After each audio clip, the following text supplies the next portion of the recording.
America और England के सहयोग से इजराइल द्वारा 7 अक्टूबर से लगातार जारी बमबारी और मासूम बच्चों, महिलाओं एवं निर्दोष नागरिकों की हत्या के खिलाफ मोतिहारी में 20 अक्टूबर को भाकपा माले और इंसाफ मंच द्वारा संयुक्त रूप से प्रतिरोध मार्च निकाला गया। मार्च चरखा पार्क से गांधी चौक तक निकला, जहां एक सभा के साथ समाप्त हुआ। विदित हो कि इजराइल द्वारा वर्तमान में जारी हमला फलस्तीन के वजूद को पूरी तरह से मिटाने के मंसूबे से किया जा रहा है और इसके लिए न सिर्फ लगातार बमबारी की जा रही है, बल्कि गजा पट्टी की बुरी तरह से घेराबंदी करके राशन, पानी, बिजली और दवा की आपूर्ति रोक दी गई है।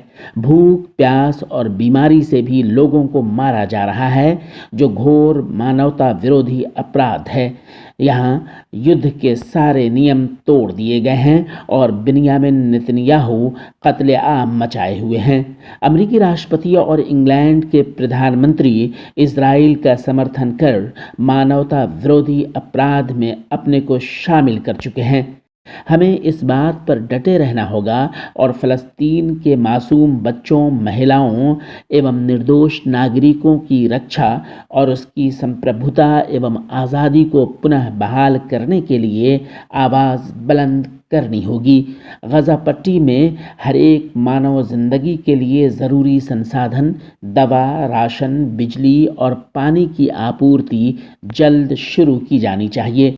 गांधी चौक पर सभा को संबोधित करते हुए माले नेताओं ने कहा कि अमेरिका इजराइल के साथ गठजोड़ द्वारा अपना साम्राज्यवादी वर्चस्व कायम करने के लिए पूरी दुनिया को तीसरे विश्व युद्ध में झोंकना चाहता है, जो पूरी दुनिया को तबाह कर देगा। इसलिए वक्त का तकाजा है कि इस गठजोड़ के खिलाफ मजबूत प्रतिरोध हो। समूची दुनिया में अरब से लेकर अमेरिका तक लाखों लोग सड़कों पर उतरकर विरोध प्रदर्शन कर रहे हैं।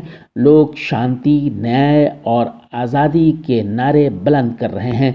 भाकपा माले और इंसाफ मंच इस विपदा की घड़ी में देशवासियों से अपील करता है कि सड़कों पर उतरकर मानवता की रक्षा के लिए अमेरिका इजराइल की गुंडागर्दी के खिलाफ प्रतिरोध चलाएं। पिछले 7 अक्टूबर से हम लोग देख रहे हैं कि पूरी दुनिया के सामने इजराइल के द्वारा गजा पट्टी पर लगातार बमबारी हो रही है। हमास के बहाने निर्दोष नागरिकों, महिलाओं और बच्चों का कत्लेआम हो रहा है। वहाँ पर इजराइल के द्वारा पूरी तरह से गाजा पट्टी की नाकेबंदी कर दी गई है।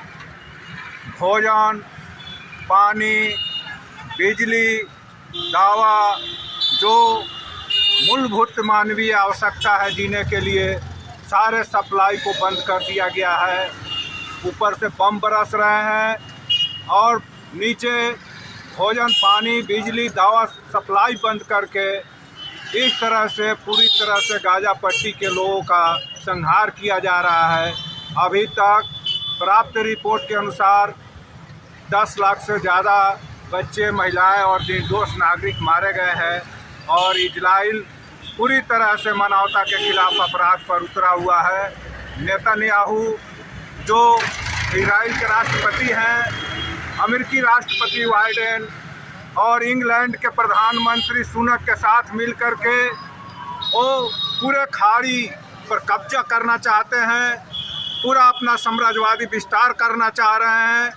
तो अमेरिकी जो साम्राज्यवाद है इजराइल के साथ साठगांठ करके दुनिया को एक बार फिर से तीसरे विश्व युद्ध में धकेलना चाहते हैं। तो आज दुनिया को बमबारी से, युद्ध से बचाने के लिए फिर से एक बार नागासाकी और हिरोशिमा जैसी त्रासदी दुनिया में न घटे, इससे बचने के लिए हम लोग पूरे विश्व जनमत से अपील करते हैं कि इजराइल, अमेरिका और इंग्लैंड का जो गठबंधन है इसके खिलाफ आवाज़ बुलंद करें, युद्ध के खिलाफ शांति की अपील करें और पूरी तरह से गाजा पट्टी की जो नाकेबंदी है उसे ख़त्म किया जाए। वहाँ जो मूलभूत आदमी की ज़रूरत है। दवा, भोजन, पानी, बिजली की सप्लाई को बहाल किया जाए। और हम अपनी भारत सरकार से भी, प्रधानमंत्री मोदी जी से भी अपील कर रहे हैं कि अपने मित्र बाइडेन से वो कह दे कि वह इजराइल से वापस हटे, नहीं तो इसका कड़ा जवाब पूरे दुनिया के मानव पक्षधर लोग एकजुट होकर देंगे। और अमेरिका इजराइल की जो गुंडागर्दी है, इस गुंडागर्दी को हम लोग खत्म करेंगे। ये पूरे मानव समाज का, पूरी दुनिया की मानवता की मांग है। आज इसी के लिए हम लोग ये अपील कर रहे हैं तमाम जो शांति प्रिय लोग हैं, न्याय प्रिय लोग हैं, कि आप फिलिस्तीन के पक्ष में खड़ा हो, मानवता के पक्ष में खड़ा हो और इजराइल अमेरिकी गठबंधन की जो गुंडागर्दी है इसके खिलाफ आप आवाज़ बुलंद करें। इस मार्च के माध्यम से अपील कर रहे हैं। आपका परिचय? विष्णुदेव प्रसाद यादव, भाकपा माले राज्य कमेटी सदस्य बिहार।